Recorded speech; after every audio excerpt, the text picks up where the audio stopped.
you need great skill, and I think what's fun about seeing this particular cast is these are people of a culture that, you know, out of which this arose, this material arose. And I think that that has some relevance. You know, the Americans, I think, can put on a good Shakespeare play, but it's rare to see it executed so well, unfortunately. But that's what, it's sort of like golf, you know, you keep going back because when you hit that sweet spot, there's nothing like it in the world. And so that's why, even though we've seen a lot of terrible Shakespeare, I keep going back, hoping against hope that we'll get something like a 12th night. And I encourage you all to have that wherewithal, to stick with itness. No matter how many rotten plays you see, and you'll see a lot of rotten, it doesn't compare to the rotten television and film that you're going to see. But it's more expensive, and theater's a lot harder work. A lot more money, a lot more time to get there, and all that stuff. So, but, you know, that's what, there's something rewarding, I think, ultimately, that you can't get anywhere else. Maki. A bunch of us saw Sunset Boulevard. The show was lame, it was pathetic. But the one thing I saw in that show that I've never ever seen before was the fact that the orchestra was dancing in it. And like they were all on stage, they were part of the cast, they were like interacting with the characters. And I think that that's a tribute to them because they had to memorize all their notes and just like they weren't sitting there, you know, in a corner somewhere where you can't really see them. And they were just sitting there and playing. They were like, it just felt kind of cool to see them interacting with all the characters and just like taking parts. They were in, the like, characters. They yeah, were the ensemble yeah, and the actors. And that's something I've never ever seen before, and I thought it was really cool. Why do you call it lame? The actual show itself? Yeah, I didn't. Yeah, I mean, I wasn't. Yeah. There were too many songs that incredible. should have just been unspoken. There were too many. Yeah, I wasn't a fan of the show, but I haven't seen that ever yet. And kind of, I mean, Every Good Boy was kind of similar, but I mean that was obviously, you know, written for the orchestra and the cast. What an interesting collaboration. Huh? Yeah. Oh my God. But in Every Good Boy, when like they started like flipping off the chairs and just doing all that crazy stuff, that was pretty cool. Talking about a boy in it. You thought how good he was? Yeah. He was a woman. Just Played by a woman. That little boy was played by a woman? I had That's a no. girl? What? What? That was fantastic. No. No wonder. No wonder. A woman. Did you remark on his like resonant speaking? Yeah, I was just so astounded that a boy could have such a speaking voice.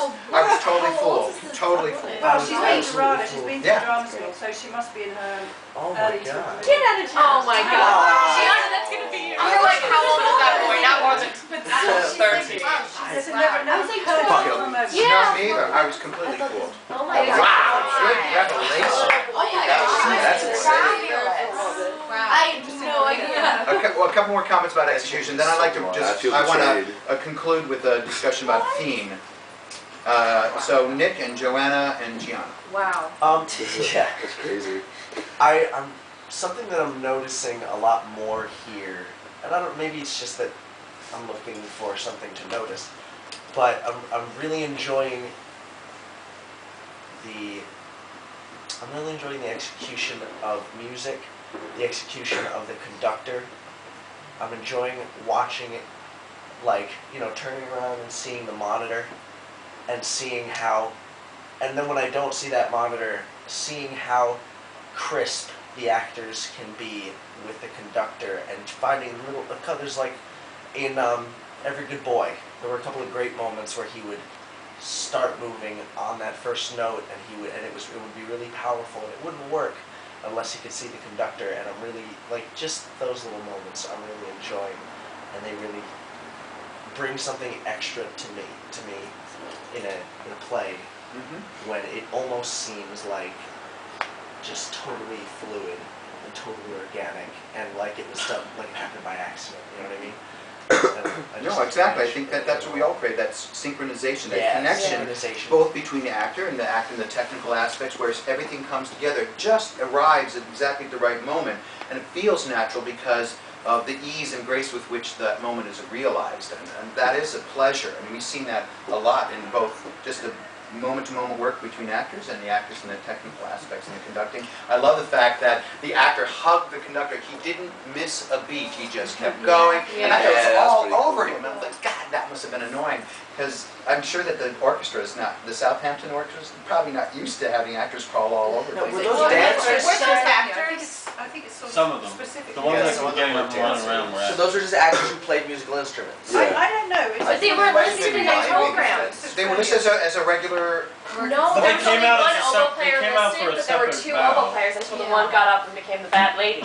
Yeah. But, Like, there, I know- but no but they- one was listed as the dancer. Yeah, they were Right, no they listed weren't as listed dancers, they anywhere. weren't listed in the Dancers. cast or the orchestra. But they had their The own. dancer.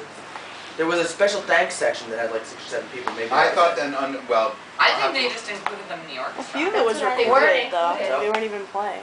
There were 2 horns listed, there were 3 horns, Mhm. except one got up to dance. There were, like I said, I only one see. oboe in the program, but there were actually 2 playing until one got up. Same with or like. to appear to be playing. Oh, so, Right, unless it That's just very made good. the first half Yes, until it there were danced. probably Right people who away. were actually pretending to play, Mm. actually weren't. They were really That's awesome. Yeah. But they were like so. Well, as we know, it was recorded, but at the end of the play, the music was Yeah. recorded, that was seamlessly. It wasn't recorded the whole time though, I don't think No, so. no, absolutely not. Joanna? Do you think that music was, most of it was originally written for the show, By right? Andre Except for the Previn. da-da-da-da-da-da-da, Yes. or whatever. I want like a CD. I'm sure there's one It's that's out. amazing. Yeah. Now, do you think Just that, Google Andre Previn and you'll Yeah. probably find that, it. that when the rights for this are Yeah. released, that the music is going to be specific to this show? Especially written, yes. Yes. So if you wanted to do the show, you'd have to get the rights to the Oh, music. you would have to, absolutely. You'd have to get an orchestra to do it. No, it's written like that. That's probably why it's not done very much, because it requires an orchestra. Yeah. And it's written specifically with Andre, it's all scored, I'm pretty sure that the behavior is scored to the score. Oh, yeah. Joanna,